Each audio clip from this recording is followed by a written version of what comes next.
નમસ્કાર, હું છું તમારો મિત્ર ધર્મેશ અને તમે જોઈ રહ્યા છો આજના મુખ્ય સમાચાર. આજે રવિવાર, આજે 21 ડિસેમ્બર. રેલવે ભાડામાં વધારાથી લઈને કડકડતી ઠંડીની આગાહી સુધી આગામી 5 મિનિટમાં જોઈશું.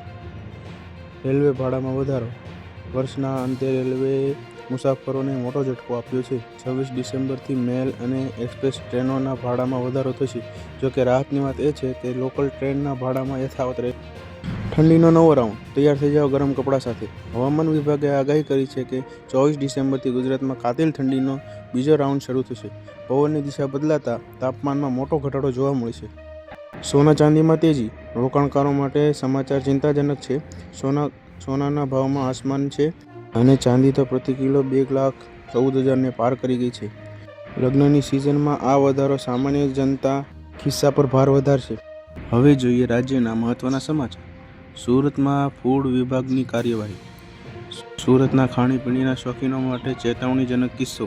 ઉધના અને વરાછામાં ડેરીઓ પર દોરડા દરમિયાન ઘી અને માખણના નમૂના ફેલ થયા છે. આરોગ્ય સાથે ચેડા કરનાર વેપારીઓ સામે કડક કાર્યવાહીના આદેશ આપ્યા છે. ગુજરાત એટીએસની મોટી સફળતા. હરિયાણાની કુખ્યાત નવીન બોક્સર ગેંગનો શૂટર હવે ગુજરાત પોલીસની ગિરફ્તમાં છે. ગુજરાત એટીએસે બાતમીના આધારે આ ઓપરેશન પાર પાડ્યું છે. ખેડૂત સહાય યોજના. ખેડૂતો માટે ખુશીના સમાચાર છે.